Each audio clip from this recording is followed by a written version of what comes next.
Donc, bonjour à toutes et tous. Merci d'être présents pour donc, ce quatrième épisode de la saison 1 de la web-série organisée par Flamme, la transition énergétique en vrai, le live des élus. Nous avons le plaisir d'accueillir ce soir le témoignage des communes de Caluire-et-Cuire et de Reux. Merci aux intervenants pour leur présence. Donc l'épisode de ce soir s'intitule « Pour aller plus loin, mettre en place une stratégie patrimoniale ». Donc vous allez pouvoir entendre le témoignage de deux élus et après vous pourrez poser toutes vos questions à ces élus pour qu'ils puissent clarifier, apporter plus d'informations si vous le souhaitez. Alors pour démarrer, un petit point technique, donc merci de bien garder vos micros et caméras coupés pour pas interférer avec les intervenants. N'hésitez pas à poser vos questions par écrit pendant tout le temps des présentations et puis nous les relayerons une fois les deux présentations passées pour que donc, les élus puissent répondre. Alors avant de rentrer dans le vif du sujet, je vais d'abord vous présenter très brièvement donc, la Fédération Flamme qui organise donc, ce webinaire. Donc moi je suis Franck Sentier, le délégué général de la Fédération. Et donc, voilà, vous voyez à l'écran les différentes missions de la fédération qui sont en particulier, évidemment, de partager les bonnes pratiques, que ce soit aussi bien à l'intérieur du réseau qu'à l'extérieur, pour diffuser ces bonnes pratiques au maximum et qu'elles puissent être répliquées partout pour que la transition énergétique aille le plus vite possible dans tous les territoires. Donc, la Fédération Flamme, c'est la fédération qui regroupe l'ensemble des agences locales de l'énergie et du climat de France, les ALEC. Et donc, qu'est-ce qu'une ALEC? Une ALEC, c'est un organisme qui accompagne la transition énergétique dans les territoires. Donc, ce sont des associations qui sont créées à l'initiative des collectivités locales et qui sont présidées par un élu justement local. Donc, c'est vraiment des associations qui défendent l'intérêt général et qui sont implantés sur un territoire dans la durée. Donc, ce territoire pouvant être une métropole, un pays, PETR, ou même les ALEC les plus vont jusqu'à un territoire qui s'étend sur un département complet, surtout dans les zones rurales. Donc, les ALEC, elles contribuent et elles accompagnent en fait l'ensemble des acteurs et usagers de ce territoire, que ce soit les collectivités, associations, entreprises, et puis bien sûr les habitants ou travailleurs d'un territoire. Donc voilà, pour résumer, l'ALEC, c'est un tiers de confiance qui rassemble autour de la table les différents acteurs qui œuvrent pour la transition énergétique et climatique sur un territoire. Donc aujourd'hui, il y a 39, en fait même 40, il y a une 40e ALEC qui vient de se créer à Strasbourg, il y a juste quelques jours, et donc ça représente une force d'à peu près 500 salariés, et un territoire d'action qui couvre à peu près un tiers de la population française.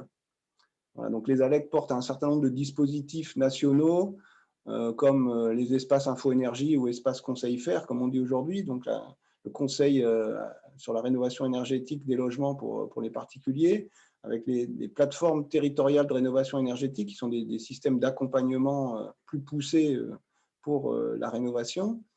Le conseil en énergie partagée également, donc vous allez avoir des exemples là ce soir, en fait, le conseil en énergie partagée, qui est l'accompagnement des communes sur leur patrimoine, donc sur l'accompagnement sur le volet énergétique du patrimoine. Donc ce soir, nous avons donc le plaisir d'accueillir pour la commune de Caluire-et-Cuire Madame Sophie Blacher, qui est adjointe déléguée aux finances, au numérique et au patrimoine. Bonsoir Madame, merci de votre présence. Et Monsieur Pascal Defray, qui est le directeur délégué au patrimoine. Bonsoir messieurs. Bonsoir. Pour la commune de Reux, nous accueillons donc Monsieur Vincent Lézé. Bonsoir monsieur, qui est conseiller municipal à la commune. Et donc, voilà, ces élus seront interviewés par, d'une part, Paul Huguenot-Noël de l'ALEC de la métropole de Lyon. Bonsoir Paul. Et puis, côté ALEC de Rennes, nous avons donc Olivier Roche, qui est responsable du pôle collectivité. Bonsoir Olivier. Bonsoir à toutes et à tous. Et Florian Calcagno, pardon, qui est chargé de mission collectivité, donc à cette même ALEC du Pays de Rennes. Bonsoir Florian. Bonsoir. Voilà. Maintenant que les présentations sont faites, on va pouvoir rentrer dans le vif du sujet. Et donc, je laisse la parole donc à Madame Sophie Blacher et M. Pascal Desfrais, interviewés par Paul. Je vous laisse la parole et j'arrête les diapos. Merci. Juste peut-être en introduction, moi pour l'ALEC, je voulais juste préciser que sur le projet que va présenter Sophie Blacher et Pascal Desfrais, sur ces stratégies patrimoniales, l'ALEC n'était pas forcément présent au début du projet, mais on en a eu connaissance par la suite et on a fait intervenir la commune à divers moments pour leur retour d'expérience qui était très intéressant. Donc c'est pour ça qu'on a pensé à eux pour ce retour d'expérience. Je vais peut-être vous laisser la parole maintenant, Madame Blacher, et peut-être nous expliquer tout d'abord un peu la genèse du projet, le pourquoi de la création de ce projet, la raison initiale, est-ce que c'était une volonté politique, technique, etc. Je vous laisse la parole là-dessus. Parfait. Merci de me donner la parole et puis merci à la Fédération de nous avoir invités. L'ALEC, on travaille avec vous et on vous fait intervenir sur des différents projets, pas à l'origine de celui-là, mais en tout cas sur d'autres projets aujourd'hui. Et c'est toujours très, très, très intéressant et très important. Comment on a démarré ce projet? On l'a un peu démarré lié à tout ce qui est mise en conformité, en accessibilité. Ça a été un des points de départ. Et on s'est dit que plutôt que de faire une chose après une autre qui peut en entraîner encore une autre et qui coûte beaucoup d'argent, on allait plutôt travailler sur un modèle qui englobait la totalité et qui se positionnait et qu'on a appelé stratégie en fait patrimoniale, ce qui permettait en fait d'avoir une vision globale de tout notre patrimoine et de pouvoir répondre à toutes les exigences que nous avons tous en tant que collectivité dans le temps qui nous est imparti et en prenant en compte vraiment l'évolution de la commune et tout ce qu'il fallait, tout ce dont on devait tenir compte. Donc ça, c'était très intéressant et il nous est plutôt apparu que si on le traitait de manière globale, on le traiterait de manière plus cohérente, à la fois pour le bien des personnes qui vivent à Caluire, à la fois pour la collectivité elle-même et aussi en termes de ressources, donc financières, puisque c'est quand même des éléments qui sont vraiment très, très importants. Donc, on a commencé en fait par faire un audit de l'ensemble des problématiques réglementaires, donc amiante, électricité, énergie, et plutôt que de faire des prises en compte au fur et à mesure qui obligent en fait à revenir sur un patrimoine et à y retoucher, on a décidé de regarder ça dans son ensemble. Voilà. Donc la base, elle a été aussi faite de manière à ce on parte en fait d'un audit. Alors, la première chose qu'on a faite, c'est qu'on a récupéré déjà toutes les données qui étaient à notre disposition. Donc, on avait pu collecter ou qu'on avait déjà collecté lors de différents audits qu'on avait pu faire sur différents sujets, l'ADEME avec les données de l'ADEME et d'autres types de données, dont notamment le CIGERLI. On est adhérent au CIGERLI et donc par l'intermédiaire du CIGERLI, il y a eu des éléments très intéressants qui nous donnaient… C'est le syndicat d'énergie, je précise. Excusez-moi, oui, le syndicat d'énergie qui nous donnait la possibilité d'avoir accès à des types de diagnostics et donc de remontées de données qu'on a pu intégrer et garder. Et d'un autre côté, on est vue globale de ce qu'on avait et de ce qu'on pouvait en faire plutôt que de partir sur un bâtiment et de le mettre aux normes. Par exemple, si je vous donne un exemple, on avait un bâtiment qui était super joli avec un escalier en colimaçon, mais ce bâtiment, pour le mettre en accessibilité, c'était extrêmement compliqué et rien que l'accessibilité d'un ascenseur, par exemple, faisait perdre 50% de la superficie du bâtiment. Donc, ça n'avait pas forcément un intérêt important, mais plutôt que de se dire ça, il vaut mieux regarder autour qu'est-ce qui peut être fait et comment on peut améliorer ça de manière générale. Donc, ça a été vraiment comme ça que ça a été vu et c'est d'ailleurs comme ça qu'on le voit toujours et qu'on espère le voir longtemps. C'est-à-dire que pour nous, c'est quelque chose maintenant qui s'inscrit dans la durée et dans une durée presque, je dirais, indéterminée, puisque ça se remet à jour de manière régulière. Est-ce que c'est en quelle année que vous avez lancé cette stratégie? Alors, en fait, on a démarré il y a une dizaine d'années. D'accord. Ok. Je vois. Et à combien vous estimeriez le temps que ça vous a pris entre la décision de mettre en œuvre une stratégie patrimoniale et l'élaboration de ce schéma directeur jusqu'à la mise en œuvre réelle? À combien vous Alors, estimeriez le temps, on va l'investissement? dire que, alors la première chose qu'on a faite aussi, c'est qu'il y a eu la nomination d'un chef de projet. C'est quand même important, qui est interne, hein. Oui, j'ai peut-être pas précisé, mais le projet est un projet qui a été entièrement mené en interne. Donc, on n'a pas fait appel à des cabinets extérieurs. Alors, on a bénéficié aussi de l'expérience de Monsieur Desfray, qui m'accompagne, puisque lui-même avait déjà travaillé aussi dans d'autres collectivités précédemment, qui avait, elle, fait appel de temps en temps à des bureaux d'études. Et donc, on est parti du principe que le bureau d'études ne nous donnerait pas forcément l'agilité qu'on souhaitait pour ce projet. Et dans ce projet, ce qui a été très intéressant aussi, c'est qu'on a voulu en faire un projet collaboratif. Donc, pour le démarrage, on va dire la première partie, pour sortir, on va dire, une première trame et faire tout ce travail de récupération de données et d'éléments de base, ça a à peu près pris 1 an, hein, Monsieur Desfray. Tout à fait. Donc, une année complète pour réaliser ce travail d'analyse, d'étude, de chiffrage, d'échange avec toutes les parties. Et donc, il y a eu beaucoup de réunions parce qu'on a voulu à la fois allier le patrimoine, mais surtout pas désolidariser le patrimoine de la vie, en fait, de l'utilisation de ce patrimoine. Donc, il y avait la notion patrimoine en lui-même et la mise aux normes, mais il y avait aussi la notion de comment il est utilisé, pourquoi, par qui, à quel endroit il se trouve. Et selon les communes, je pense qu'on peut avoir des besoins qui sont très différents parce que si votre commune, notre commune Caluire, on a 8 quartiers et on a vraiment des quartiers qui sont sur le bas, proches, on va dire, de la Saône et du Rhône. Et puis, on a des quartiers qui sont sur le haut. Donc, il y a vraiment besoin de tenir compte aussi de ça dans la stratégie et dans l'implémentation des différents services en fait, qu'on met à disposition de la population.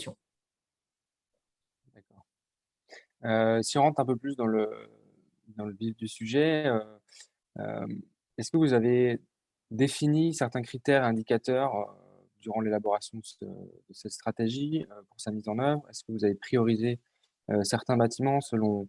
En fait, quels critères vous avez utilisés? Est-ce que vous avez priorisé des bâtiments selon leur âge, les travaux qui avaient pu être faits, les surfaces, les consommations d'énergie? Est-ce que là, il y a une stratégie aussi qui a été faite de mise en œuvre de cette stratégie en fonction de Alors, certains oui, critères? bien sûr. On est quand même parti d'un principe que ce qu'on fait, on le présente, on le propose, et annuellement, on est sur une base de révision, c'est-à-dire de comité qui va prendre des décisions pour potentiellement changer ou bouger des choses. Parce que l'agilité est importante dans le sens où une année, vous avez et d'ailleurs, cette année, on a quand même vécu depuis 18 mois presque, on vit des troubles importants. Donc, il faut être agile pour dire peut-être qu'à un moment donné, ce qui avait été décidé doit être bougé ou modifié, ou en tout cas dans le temps postponé pour pouvoir mettre quelque chose de plus important. Donc oui, on a essayé de tenir compte aussi de dossiers qui étaient déjà, entre guillemets, prévus et qui étaient prioritaires, sur par exemple des écoles, sur des bâtiments qui étaient des bâtiments importants et sur lesquels on devait investir plus. Donc, oui, bien sûr, il y a eu une priorisation sur ces sujets-là. On a tenu compte, bien sûr, de l'âge du bâtiment, des travaux récents qui avaient été faits ou pas dans ces bâtiments, aussi de la surface, et puis la surface liée aussi à la consommation d'énergie du bâtiment. Donc, il y a eu plusieurs éléments qui ont fait qu'on a fait un choix pour commencer et pour mettre en fait dans la durée et donc établir ça sur plusieurs années, le schéma de notre stratégie patrimoniale. D'accord. Et il me semble que la question a aussi été posée dans le chat, je pense que ça intéresse beaucoup de gens. Concrètement, quel outil de suivi vous avez mis en place? Est-ce que c'est simplement un tableau Excel? Est-ce qu'il y a un SIG derrière? Voilà, quel outil vous avez mis en place et quel outil vous utilisez quotidiennement pour suivre Alors, on a un SIG, et on bénéficie en plus de mise à jour sur ce SIG puisqu'on bénéficie de mises à jour qui sont faites par d'autres collectivités de la métropole et qu'on peut y avoir accès et donc mettre à jour aussi notre SIG avec ces éléments-là. Donc, il y a plusieurs couches. Ça a été très important parce qu'on a récupéré beaucoup de données au travers de ce SIG. Et après, on a établi en interne un tableau Excel, donc un gros tableau Excel. Donc, il y a une personne quand même qui s'en occupe et qui l'a établi. Et dans ce tableau, en fait, on a pris plusieurs éléments, en fait, plusieurs données. D'un côté, dans une partie du tableau, on a tout notre patrimoine, en fait, qui est listé, bâti et non bâti. Et de l'autre côté, en fait, on a les années en horizontal avec l'échéance de chaque projet qu'on a priorisé. Et en fait, on suit ça. Alors, c'est un gros tableau, il faut avoir des bons yeux ou alors il faut avoir un traceur pour l'imprimer parce qu'il est assez gros. Mais par contre, il est relativement simple à mettre à jour et à suivre. Il est facile aussi pour le partager avec tout le monde parce que je l'ai dit au début, mais je pense que c'est une vraie clé de la réussite de ce projet, c'est que tous les services et tous les élus et les adjoints ont été impliqués dans le projet. C'est-à-dire que c'est vraiment la collaboration sur ce projet qui en a fait une réussite. C'est-à-dire que tous ceux qui avaient un besoin sur un sujet qui concerne effectivement les économies d'énergie, des besoins dans certains bâtiments, des agrandissements, on a essayé de le mettre. Donc, c'est pas uniquement un projet qui était lié à des obligations, c'est maintenant devenu un projet qui permet de se projeter. Et je pense qu'on a besoin de se projeter aujourd'hui parce que ça permet aussi de gérer, et moi je suis déléguée à la finance, donc ça permet d'avoir une gestion fine de ces investissements financiers et de pouvoir les faire évoluer de manière positive et constructive. L'idée vraiment, c'est ça, c'est d'être dans un schéma qui va passer les années et qui va permettre en permanence à la fois de rajouter les nouvelles obligations, mais tout en peut-être inversant un projet par rapport à un autre, parce qu'une obligation va arriver et que ça va nous permettre de prendre ce recul-là, de remettre le comité avec nous en place et de repartir sur cette nouvelle, on va dire, échéance. Donc ça, c'est vraiment très intéressant. Et puis, pour dire quelque chose de simple, en fait, ça nous permet de ne pas faire et défaire parce que ça coûte très cher faire et défaire. Et je pense que là, ce qu'on essaye de faire, c'est justement de penser à tout. Donc, ça demande beaucoup de travail et d'impliquer tout le monde parce que tout le monde a des idées. Et qui mieux que celui qui utilise ou qui est vraiment impliqué dans un sujet pour en parler et pour donner des inputs positifs. Je crois que c'est vraiment un des éléments et une des clés de cette réussite. Et le collaboratif entre les élus, puisqu'on en a parlé un petit peu au début, et en fait la direction générale des services et les directeurs généraux adjoints. Et par exemple, si je rebondis là-dessus, est-ce que vous avez défini des référents sur les sujets, un référent politique, je suppose que ce serait vous, un référent technique, par exemple, M. Desfrais, est-ce qu'il y a aussi des référents dans d'autres services, Alors, par exemple financiers, puisqu'on a l'air de comprendre que c'est quand même un sujet très transversal. À l'éducation, par exemple, je ne sais pas, puisque patrimoine commun ont beaucoup d'écoles, est-ce qu'il y a des référents comme ça qui ont été définis? Oui, alors en fait, oui. Alors le référent au démarrage du projet, c'était pas moi puisque j'étais pas encore là, mais c'était Monsieur le maire. Donc, et je pense que c'est bien parce que ça montre aussi l'importance du projet puisque c'est Monsieur le maire qui a voulu être vraiment impliqué et référent sur le sujet. Aujourd'hui, effectivement, j'ai pris le patrimoine, donc je travaille avec Monsieur Desfrais et on continue sur ce sujet. Et ensuite, dans chaque direction, en fait, il y avait un chef de projet qui était un directeur général adjoint qui est devenu référent sur ce projet-là. Et il y a dans toutes les autres directions, donc comme vous dites, la petite enfance, puisque les crèches, c'est très important, tous les types de patrimoine ont participé et participent toujours d'ailleurs à ces réunions que l'on fait tous ensemble et qui sont des réunions vraiment à la fois intéressantes et on continue à les faire. Et l'information, si je peux donner un élément, c'est l'information est très importante. C'est-à-dire continuer à informer tous ceux qui participent au projet parce que les gens se sentent impliqués. Et quand on est impliqué dans un projet et qu'on sait que ça va avoir une incidence positive sur notre patrimoine et sur notre façon en fait, de fonctionner pour la ville et pour les citoyens, c'est vraiment très, très important et très intéressant. Bien sûr. Donc, j'allais vous demander, est-ce que vous avez un conseil spécifique pour ceux qui aimeraient mettre en place, mais peut-être qu'on peut retenir celui-là, l'information, la communication entre les services qui est très important. J'avais noté 3 petits points. J'avais dit, pour moi, il y a informer tous les contributeurs régulièrement pour continuer à les engager. Je pense que c'est vraiment important. Avoir une stratégie qui s'inscrit dans la durée pour les élus et pour les cadres, parce que je pense que c'est vraiment important. C'est une stratégie dans la durée. C'est le patrimoine, il sera là après nous. Et je pense que c'est hyper important de toujours l'avoir à l'esprit. Je veux dire, pour moi, c'est une vraie donnée. Et puis, c'est une vision pour la ville et pour ses habitants. Et ça aussi, c'est important. Et à l'inverse, est-ce que vous avez un exemple, un écueil à éviter? Est-ce que vous avez quelles difficultés vous avez rencontrées, quelques points d'alerte à signaler qui serait important Je pense qui va se que lancer? il faut prendre le temps au début de réconcilier l'information de manière très importante et d'avoir la totalité de la vue.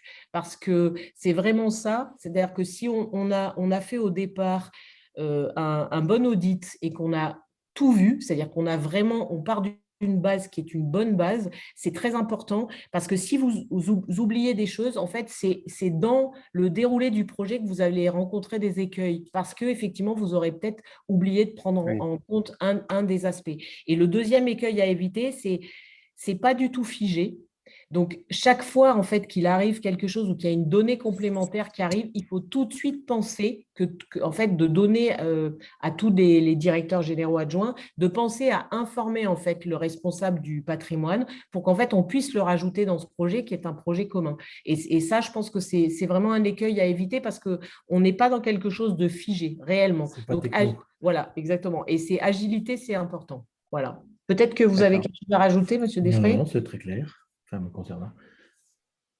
Et puisque, enfin, si je fais le rapport un peu avec l'actualité, est-ce que tout ça, enfin, je suppose que oui, mais est-ce que l'arrivée du décret tertiaire, vous avez senti que vous aviez un petit temps d'avance sur ça, puisque vous avez déjà établi une stratégie? Est-ce que l'arrivée du décret tertiaire et ses obligations, ça va changer l'usage de votre outil? Est-ce que ça a déjà changé? Est-ce que Alors, le décret tertiaire, eh ben, il y a effectivement on a effectivement des objectifs et des obligations à remplir. Donc, ça nous permet déjà d'être dans les délais parce qu'on a un dépôt de liste à faire et c'est dans pas longtemps. Donc on sait on est relativement contraint par le temps. Donc là, on a déjà une vision qui est très claire. Donc, on dispose de beaucoup d'informations. Donc ça, oui, c'est important et ça nous aide, je pense, dans la mise en place du dépôt des listes, en tout Ouais, cas on a les bases. en 2021 parce qu'on a, enfin en septembre normalement 2021 parce qu'on a les bases.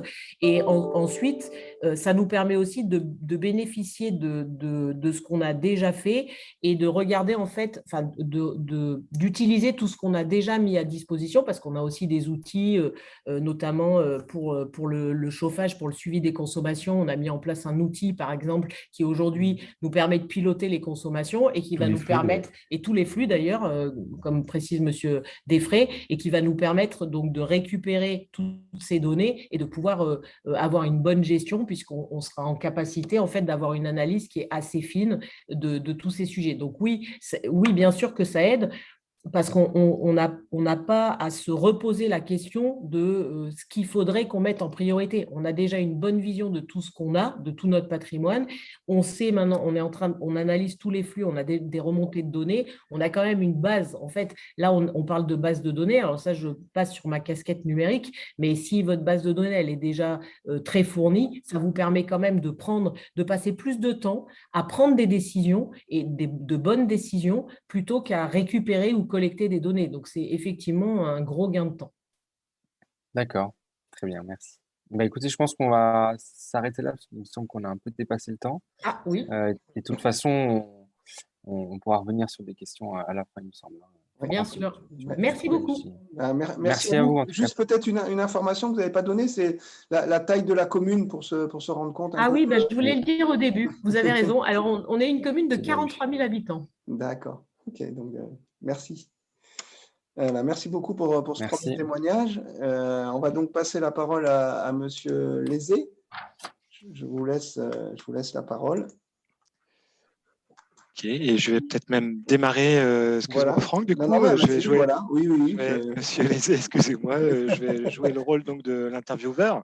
Ouais, Et donc, Monsieur Lézé va répondre à nos questions et également Florian Calcagno qui pourra compléter, voilà. qui est le conseiller en énergie partagée de la commune depuis de nombreuses années maintenant et qui a travaillé sur le sujet qu'on va présenter. Et bien, du coup, Monsieur Lézé, je vous propose justement de vous présenter dans un premier temps et rapidement peut-être de présenter également la commune pour voir de quelle taille de commune on parle. Oui, donc bonsoir.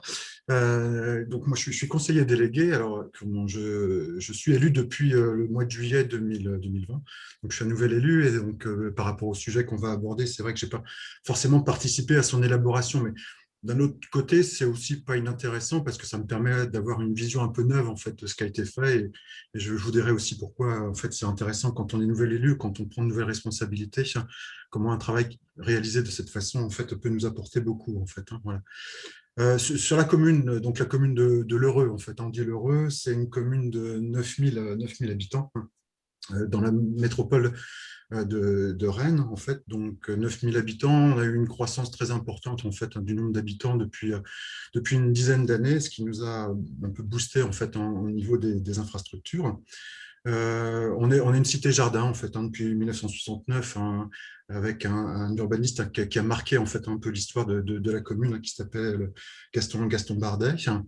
On est une commune avec un patrimoine relativement important, notamment avec on a 4 écoles en fait qui sont aussi relativement anciennes et qui nécessitent en fait pas mal de rénovation.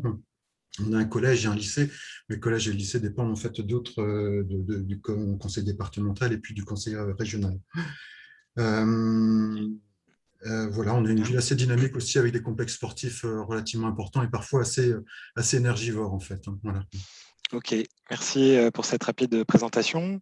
Donc, dans le cadre du service Conseil en énergie partagée en 2017, alors à la fois l'ALEC souhaitait expérimenter une action de planification énergétique et en parallèle, la commune d'Heureux souhaitait aussi voir réaliser cette mission sur sa commune. Alors, vous n'étiez pas élu à l'époque, mais quelles étaient à l'époque les attentes de la commune par rapport à une intervention de ce type-là? Et puis, est-ce que vous pouvez nous dire, ou Florian compléter aussi, en quoi ça consiste concrètement? Oui, alors on travaille, c'est vrai, enfin, la commune travaille depuis déjà pas mal d'années en fait avec l'ALEC et puis on a chaque année en fait un bilan énergétique sur la commune. Donc là l'idée en fait de cette planification, c'est par rapport à des enjeux en fait, des enjeux en termes de consommation d'énergie, de carbone en fait. L'idée c'est quand même par rapport à ces objectifs, c'était de pouvoir bien planifier en fait toutes les actions que l'on veut mettre en œuvre pour pouvoir les atteindre justement ces objectifs en fait. Voilà, donc l'idée ça a été chaque année en fait de se dire voilà quels sont les bâtiments, quels sont les voitures, enfin tout, sur quels axes en fait on peut travailler pour permettre d'atteindre les objectifs qu'on s'était fixés, qui étaient de l'ordre de moins 20% de consommation d'énergie et puis de moins 20% aussi d'émissions de carbone en fait, sur une période comprise entre 2006 et puis 2020. Dans le Voilà, cadre donc, oui, de la Convention des maires, dans, qui est dans le cadre de un... la Convention des maires qui avait été signée en 2012. Donc il y a eu un travail important pour se fixer ces objectifs.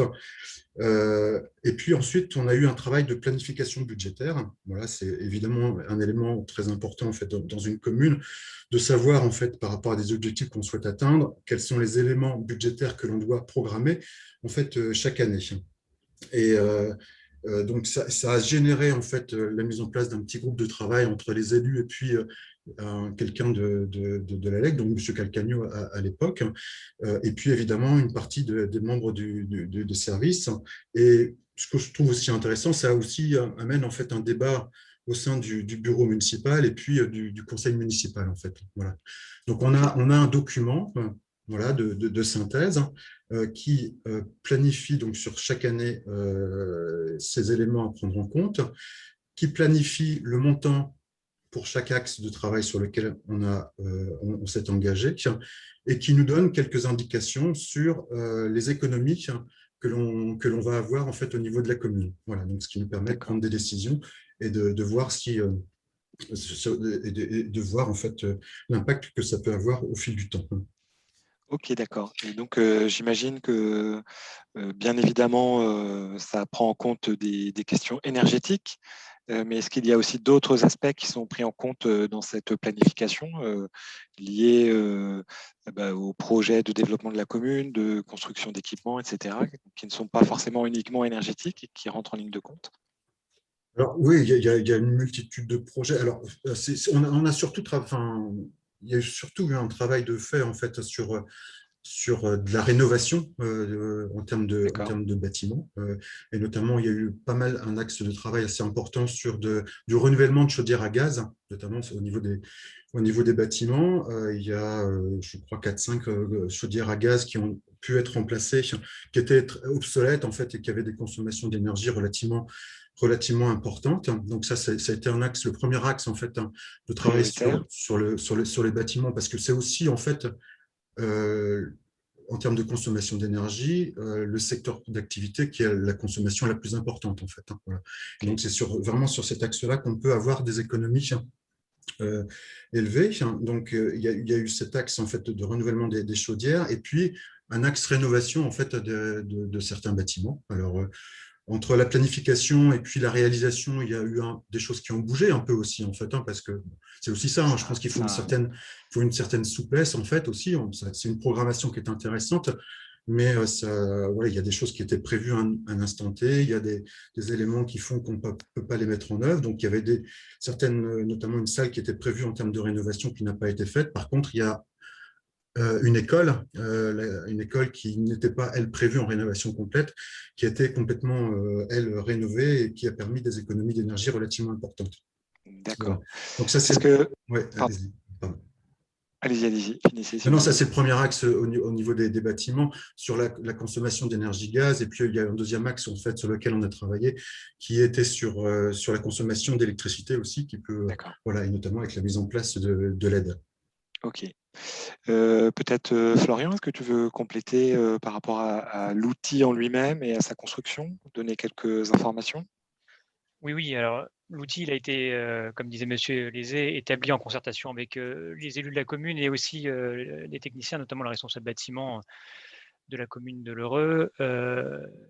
Concrètement, moi j'ai réalisé un questionnaire en fait qui a été proposé aux élus et aux services techniques pour recenser un peu tous les éléments qui seraient à intégrer et à prendre en compte dans ce plan d'investissement pluriannuel qui permettait d'avoir des hypothèses, notamment définir un peu les hypothèses les objectifs en fait que la commune souhaitait atteindre, le cadre temporel aussi de cette étude, jusqu'où on pouvait prévoir cette planification et les secteurs qui seraient à étudier. C'est vrai que M. Lézé ne l'a pas abordé, mais on a aussi travaillé sur le volet énergie renouvelable que la commune souhaitait développer. C'est un point sur lequel la commune souhaitait s'améliorer et ça a apporté. C'était des choses qui ont été aussi intégrées dans ce PPI-là. Il y avait trois axes, en fait. Il y avait le secteur bâtiment, le secteur des transports, que je n'ai pas abordé non plus, et puis le secteur des énergies renouvelables, en fait. Voilà. Okay. Donc, le secteur des transports, c'est aussi, on a un parc très vieillissant, en fait, en termes de voitures. Voilà, il y a une dizaine de voitures, en fait, et avec donc une nécessité de renouvellement en prenant en compte les nouvelles énergies, en fait, notamment énergie électrique et puis gaz aussi, en fait, voilà.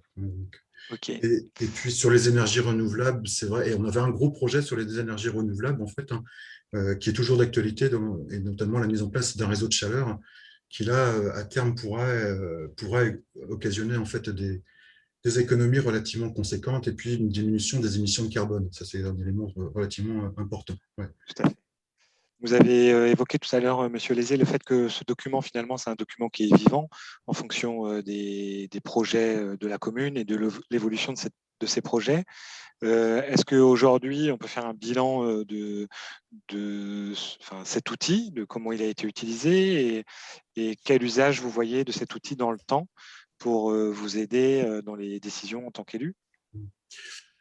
Alors, sur l'usage de l'outil, enfin, moi, je pense que c'est un outil qui est un outil complémentaire de celui du bilan énergétique qui est sorti chaque année. Pour moi, il y a une complémentarité qui est indispensable. À un moment, on programme, et puis à un autre moment, on fait un bilan, on regarde voilà, comment les choses ont évolué, comment elles se passent, en fait. Donc, voilà. Donc, moi, je trouve que c'est très intéressant de se projeter, c'est ce que je disais tout à l'heure. Donc, c'était un outil de programmation qui a évidemment été utilisé par les élus qui étaient en place en fait à cette époque-là, qui a été évidemment utilisé aussi par les services, par les personnes, les agents qui sont en charge de ces dossiers-là. Voilà, et puis c'est un document de base d'échange en fait aussi entre nous, entre les élus. Alors moi, si je me positionne en tant que nouvel élu, les deux documents m'ont été très bénéfiques pour prendre en charge ma fonction en fait. Voilà, j'ai trouvé, ça a été, je crois, une de mes premières réunions en fait avec l'ALEC en fait, où on m'a présenté le bilan. Vous avez bien commencé votre mandat alors. Non, mais franchement, je regardais les choses d'un peu loin et voilà, en fait, j'ai appris beaucoup de choses au travers du document de synthèse qui nous a été remis et en prenant connaissance également de cette planification, ça permet, puisqu'il reste quelques années et il y a encore des choses qui ont été programmées les années prochaines, ça permet de prendre connaissance en fait des choses qui avaient été prévues, de celles qui ont été faites, de celles qui n'ont pas été faites. Et puis, je pense que c'est peut-être ça l'élément peut-être aussi à faire évoluer, il faudrait vraiment que ce document soit actualisé en fait, en fonction de ce qu'on a fait ou de ce qu'on n'a pas fait, et qu'à un instant donné, en fait, on se dise bon, ça c'est fait, ça c'est pas fait, et il y a des nouvelles demandes qui apparaissent en fait en fonction du bilan, et de se dire on reprogramme en fait, on a une espèce de lissage en fait dans le temps qui nous permettrait en fait d'avoir une vue bien précise. D'accord. On en discute en fait. Ouais. Et du coup, cette mise à jour, elle peut être faite en autonomie par la commune ou il y a encore besoin du coup d'être accompagné par le CEP sur cette… Moi, honnêtement, moi je pense la commune, l'ALEC nous accompagne sur une multitude de sujets. Et je pense que le partenariat et le fait que l'ALEC nous accompagne aussi dans la continuité, la mise à jour de ce document, ça me paraît quelque chose d'indispensable en fait. Voilà. Il y a aujourd'hui des compétences au niveau de l'ALEC que l'on n'a pas forcément, nous en interne au niveau de la commune, que moi je n'ai pas forcément en tant qu'élu. Et donc on va chercher cette compétence à l'ALEC en fait, pour nous aider. En fait, on a une convention d'ailleurs avec un nombre de jours chaque année. Et donc je pense qu'au travers de cette convention, ça doit nous aider en fait à mettre à jour ce document et avancer. Voilà. Ok, très bien. Pour mettre en place cet outil, la mise en place de cette mission, il y a des conditions préalables, j'imagine, pour le bon déroulement en termes de transmission d'éléments, de documents. Alors, je ne sais pas si c'est vous, Monsieur Lézé ou Florian, qui pouvez apporter des réponses à cette question, mais voilà, quels sont les éléments préalables pour la mise en œuvre de cet outil? Peut-être intervenir, Monsieur Lézé, du coup. C'est vrai que vous n'étiez pas présent à l'élaboration de ce PPI-là. Alors, ce que nous, en tout cas, dans la façon dont on a présenté cette mission, qui était une première, en tout cas pour l'ALEC, qu'on présentait aux communes adhérentes au CEP, c'était pour la commune, c'est d'avoir une bonne connaissance aussi de son patrimoine. Comme disait Monsieur Lézé, c'est vrai que le bilan énergétique, en tout cas sur l'aspect énergétique, permet déjà d'avoir des premiers éléments de réponse. Après, il y a connaître les équipements qu'il y a sur son patrimoine. Alors, on parle du patrimoine bâtiment, mais les équipements de chauffage, de ventilation et d'isolation aussi des bâtiments sont des choses qui sont à connaître pour savoir dans quelle direction on va orienter ce PPI et les travaux qu'on va prioriser. Donc, c'est aussi le cadre des échanges préliminaires en fait, à l'élaboration et des actions qui vont être arrêtées. Donc, une bonne connaissance de son patrimoine, que ce soit le patrimoine bâtiment, de son patrimoine, de son parc de véhicules en fait aussi. C'est des choses qui sont à discuter avec les élus et les techniciens. Plusieurs choses en fait à définir, comme je disais, le choix des scénarios aussi en concertation avec la commune. C'est des échanges qui vont avoir suivant le cadre temporel que souhaite se donner la collectivité et les objectifs aussi à atteindre. Des choses aussi sur l'évolution pressentie de la population sur la commune pour avoir une idée un peu de l'évolution du patrimoine qui va être liée à cette évolution démographique sur la commune. c'est des choses qui ont été aussi intégrées dans ce PPI-là. Et une évolution du coup voilà, du patrimoine bâtiment notamment qui est rentré en compte dans l'élaboration des actions et la priorisation des travaux à réaliser. Donc concrètement, voilà, c'est vraiment ça a été un peu dit aussi sur le PPI qui a été présenté précédemment, mais voilà, c'est des échanges en amont et une bonne connaissance du patrimoine font la réussite de ce type de travaux. C'est vrai que la mise à jour du coup du document maintenant semble nécessaire et les échanges qu'on a pu avoir récemment avec la commune du Reux là-dessus poussent justement à aller vers cette direction-là et remettre un peu à jour les éléments qui ont été fournis à l'époque, qui ont été utilisés depuis. Et comme disait M. Lézé, il y a eu des modifications, hein, des bâtiments, des travaux qui n'ont pas été réalisés, d'autres qui ont été privilégiés. Et c'est ce qui serait à faire maintenant, je pense, pour cet outil-là. Ok. Et alors peut-être pour finir, si c'était à refaire, est-ce qu'il y a des points d'amélioration qui pourraient être mis en avant par rapport à ce qui a été réalisé? Alors, moi, j'ai un peu de mal aussi à répondre à cette question-là, en dehors du fait de l'actualisation, ça c'est clair. Ou des éléments manquants peut-être, ouais, du coup deux éléments manquants. Enfin, moi, j'insiste fortement sur la complémentarité entre le bilan et puis cette planification, en fait. Hein. Moi, je trouve que voilà, ce sont deux dossiers qui sont vraiment très complémentaires et qui nous aident à avancer par rapport à ça. Après, ça doit être un outil en fait presque, enfin j'ai presque envie de dire pas du quotidien, mais c'est quelque chose qu'on doit utiliser ou regarder en fait chaque année. Alors j'imagine Florian que vous le faisiez en fait avec les élus au moment de votre rencontre annuelle, mais moi j'espère en tout cas si je me projette en fait dans les 4-5 prochaines années, si on actualise en fait le document.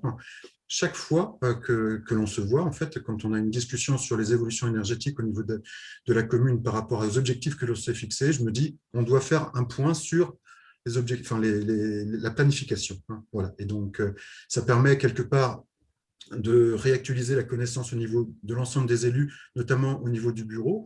Et puis, ça permet aussi de réintervenir ou de rééchanger en fait avec les agents qui sont en charge de ces dossiers-là. En fait, hein, voilà. Donc, voilà. Okay. Je ne sais pas, peut-être que vous faisiez, Florent. Non, je ne sais pas. Oui, c'est sûr. Ça, c'est des choses qui ont été faites. Je sais que le responsable bâtiment s'appuyait lors de l'élaboration du budget annuel en début de chaque année, suivant les propositions qui pouvaient être faites. Voilà, il s'appuyait aussi sur ce PPI-là. Donc, ça a été un outil sur lequel il a pu s'appuyer. Ouais. Alors, ça doit être vrai au niveau des agents, mais je pense que ça doit l'être aussi au niveau des élus. Hein. Voilà, tout à fait. Parce qu'on ait des objectifs qui soient vraiment partagés et qu'à chaque fois, on réactualise en fait, par rapport à ça. En fait. Exactement. Et si, juste peut-être un autre point d'amélioration aussi, c'est vrai que bon, la commune de l'Heureux aussi a choisi cet outil et nous, on l'a accompagné dans l'élaboration de ce PPI-là parce que sur la commune, il y a quand même une très bonne connaissance de son patrimoine. Donc, les travaux envisagés étaient déjà plus ou moins fixés par la commune. Donc, c'est ce qui a facilité aussi l'élaboration de ce PPI-là. Et ce qui serait peut-être à prévoir dans la mise à jour, ce serait d'être un peu plus force de proposition, nous à l'ALEC, sur des travaux que la commune n'aurait peut-être pas envisagés, en tout cas en interne, et que nous pourrions mettre en avant dans les années à venir. Très bien. Écoutez, je crois qu'on va s'arrêter là et prendre peut-être quelques questions comme prévu. Notre temps est écoulé. Merci beaucoup pour ce deuxième témoignage. Alors, je vais mettre à l'écran maintenant tout le monde pour qu'on puisse voir les questions et les réponses.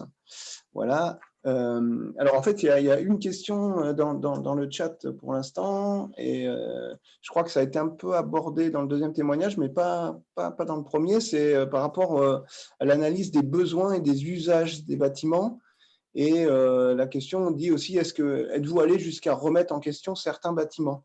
Donc, sur cet aspect-là, qu'est-ce que vous pouvez nous dire?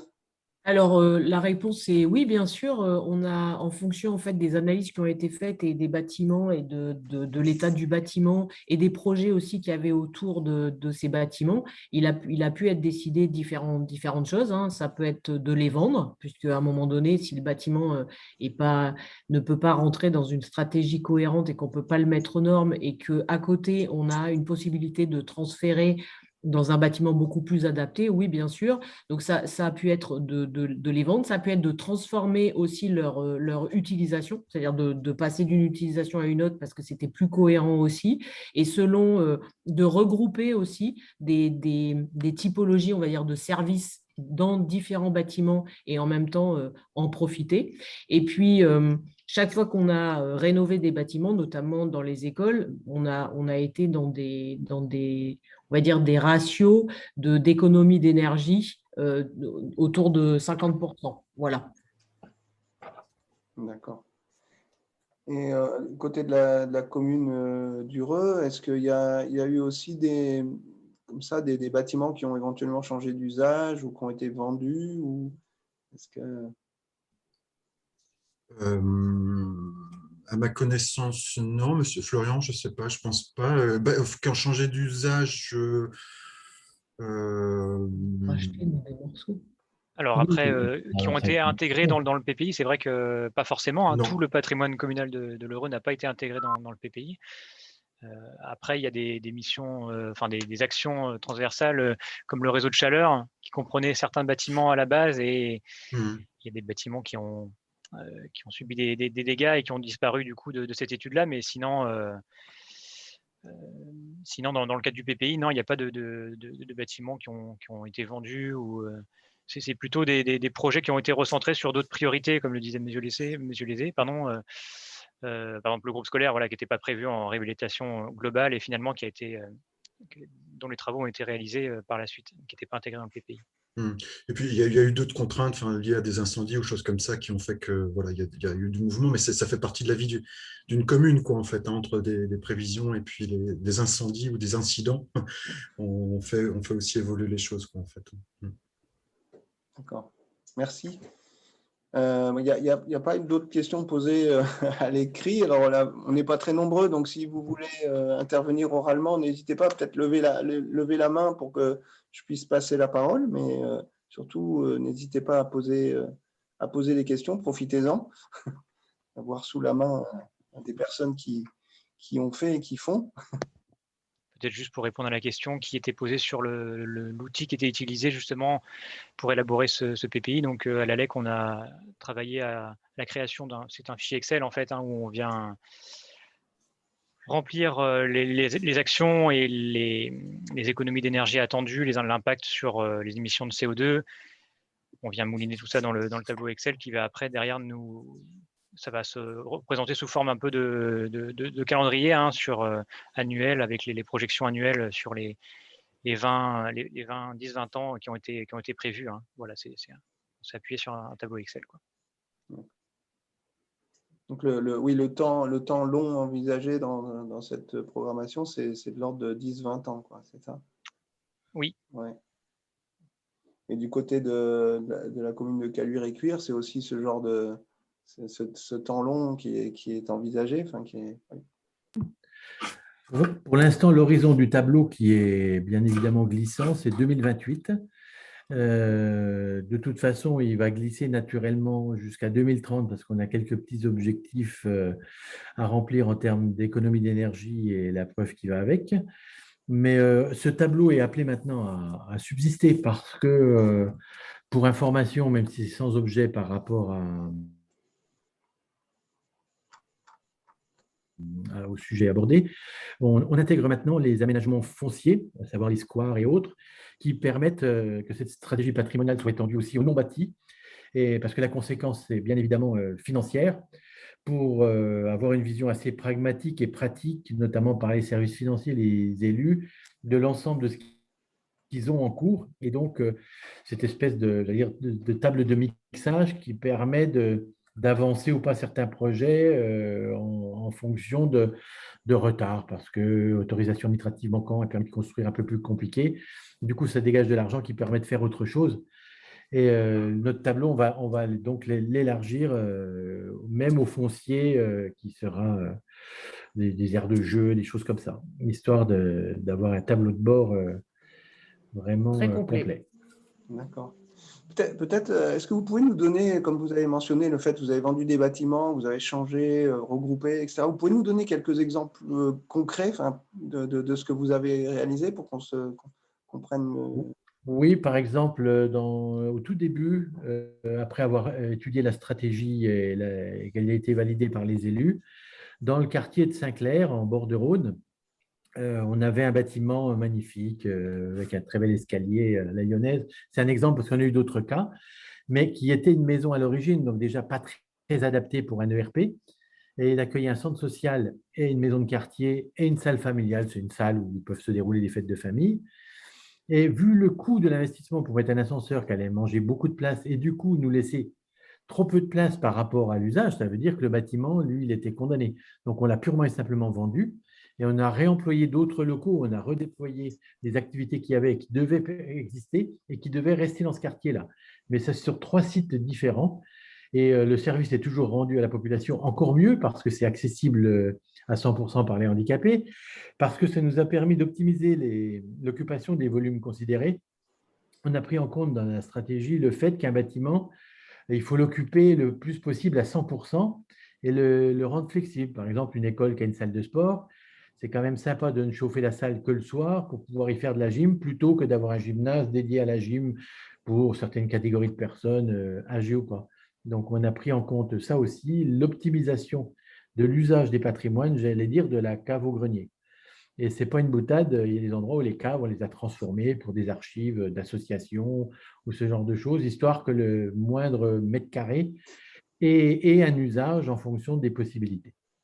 D'accord. Et ce travail donc d'optimisation, c'est quelque chose que vous avez fait en interne complètement. Vous avez, Toujours en interne, ouais. toujours en interne, parce que comme on l'a fait avec tous les services, chacun a exprimé ses besoins, ses soucis, ses souhaits, et on a tout croisé en différentes étapes pour arriver à vraiment des choses qu'on n'imaginait même pas nous-mêmes. Mais le fait de travailler ensemble permet de faire jaillir les idées. Ensuite, il y a des décisions. Et après, c'est très facile à mettre en œuvre parce que déjà, c'est accepté par ceux pour qui les travaux sont destinés. Et puis, ça permet d'avoir un horizon. Il n'y a rien de pire que de ne pas avoir d'horizon. Et certains peuvent dire, mon école, je ne sais pas quand est-ce qu'elle va être faite. Maintenant, c'est peut-être pas tout de suite, mais ils connaissent la période où elle va être faite. Elle va être bien refaite. Ils peuvent aller voir celles qui ont été refaites. Ils verront que les travaux sont vraiment de qualité et les usagers heureux d'y être. Oui, avec des matériaux aujourd'hui qui permettent de gérer l'absorption, de réduire, on va dire, enfin, de réduire le niveau de chaleur, enfin, tous ces sujets qui sont intégrés et qui sont pris en compte au moment où en fait, on décide sur l'un ou l'autre de mettre en priorité un bâtiment ou un projet global, hein, comme une école, parce que c'est vrai qu'on a quand même plusieurs groupes scolaires, donc il faut les entretenir et c'est quand même une priorité dans une commune aussi de mettre à disposition des groupes scolaires qui soient en bon état et où les enfants ont envie d'aller et en même temps de pouvoir les optimiser ou les utiliser En dehors des peut-être créneaux, ouais. en dehors des créneaux, uniquement des créneaux scolaires si c'est possible. Et là, on est vraiment dans une optimisation et donc globalement dans une économie. Alors c'est une économie qui se gère dans la totalité du projet. Et est-ce que vous avez une idée, enfin, vous pouvez estimer cette optimisation finalement en coût, combien ça vous a fait économiser en termes de coût de fonctionnement de votre patrimoine? Alors, plutôt que de coûts, on a pu créer des créneaux. Par exemple, en sport, on a un problème, c'est que la demande est plus forte que nos capacités en termes de gymnase et de salles de sport. En utilisant des lieux autres, parce que faire d'autres choses dans une école, c'est culturellement difficile à accepter pour les enseignants. Donc, il faut bien tout prévoir, des locaux spéciaux de stockage pour le matériel de la sauce et ce style-là. Donc, ça nous a permis, plus que des gains, d'offrir du service en plus, donc au bénéfice de la population. Et d'utiliser des créneaux où le chauffage n'était pas à fond. Mais grâce à la GTC qu'on est en train de généraliser, ça permet de réchauffer qu'une petite partie et pas tout le groupe scolaire pour 40 personnes qui font de la gym, par exemple. D'accord. Oui, c'est intéressant. Oui, puis on a eu d'autres éléments quand on fait un projet, en fait, et qu'on doit, pendant une période, déplacer des gens et les mettre, par exemple, dans des algécos ou dans une école de transit parce qu'on doit refaire un morceau de l'école. Ce n'est pas toujours à la fois bien accepté par la population de mettre les enfants.